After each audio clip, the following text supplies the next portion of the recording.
Welcome to my YouTube channel. കുറച്ച് ദിവസം മുമ്പ് നടന്ന സംഭവമാണ്. എനിക്കിത് പറഞ്ഞു തുടങ്ങണം തോന്നി, അതുകൊണ്ടാണ് ഞാൻ ഈ വീഡിയോ ചെയ്യുന്നത്. എൻ്റെ യൂട്യൂബ് ചാനലിന് റീച്ച് കിട്ടാനോ അല്ലെങ്കിൽ ഫെയിം ആവാനോ വേണ്ടിയിട്ടല്ല ഞാനിത് ചെയ്യുന്നത്. നമുക്ക് പറയേണ്ട കാര്യങ്ങൾ നമ്മൾ തന്നെ സംസാരിച്ചിരിക്കണം. നമുക്ക് വേണ്ടി മറ്റാരും ഈ ലോകത്ത് സംസാരിക്കാൻ വേണ്ടി വരില്ല. നമ്മൾ ചെയ്യേണ്ട കാര്യങ്ങളും നമ്മൾ തന്നെ ചെയ്തിരിക്കണം. ഞാൻ അടിയിലൊരു വീഡിയോ കൊടുക്കുന്നുണ്ട്, അതൊന്ന് ആദ്യം കേട്ട് നോക്കൂ.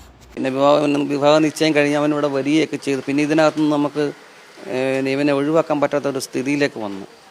പബ്ലിക്കിൽ നമ്മുടെ സമൂഹത്തിൽ വിവാഹ നിശ്ചയം കഴിഞ്ഞ എല്ലാ കാര്യങ്ങളൊക്കെ അറിഞ്ഞതല്ലേ. അപ്പം പിന്നെ അത് മുടങ്ങിയാലും ആ കുട്ടിക്ക് പിന്നെയും പേരുദോഷം. എന്താണ് ഈ പേരുദോഷം? സമൂഹം നമുക്ക് തരുന്ന മെഡലാണോ ഈ പേരുദോഷം എന്ന് പറയണത്?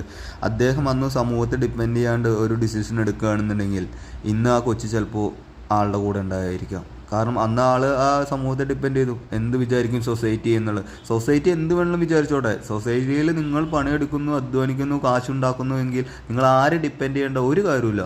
ഞാൻ പറയട്ടെ, ഇപ്പോൾ ഈ കേരളത്തിൽ ഒരുപാട് കേസസ് ഇത് നീണ്ടുകൊണ്ടിരിക്കുന്നു. വിഭജിക, വിസ്മയ, ഡോക്ടർ ഷഹന.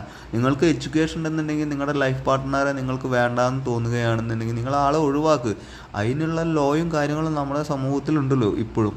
ഒഴിവാക്കിയതിന് ശേഷം നിങ്ങൾ നിങ്ങളുടെ എഡ്യൂക്കേഷൻ വെച്ച് ഒരു ജോലി കണ്ടെത്തി ലൈഫ് മുന്നോട്ട് കൊണ്ടുപോകും. സന്തോഷമായിട്ട് ജീവിക്കാൻ നോക്കുക. അല്ലാണ്ട് നമ്മുടെ ലൈഫിൽ ഒരു ഫുൾ സ്റ്റോപ്പ് ഇട്ട് സൂയിസൈഡാണ് എല്ലാത്തിനും പരിഹാരം വിചാരിച്ചിട്ട് ചെയ്യാതെ, അത് ഏറ്റവും വലിയ മണ്ടത്തരമാണ്. നിങ്ങളൊരിക്കലും അത് ഡിപ്പെൻഡ് ചെയ്ത് മുന്നോട്ട് പോകരുത്.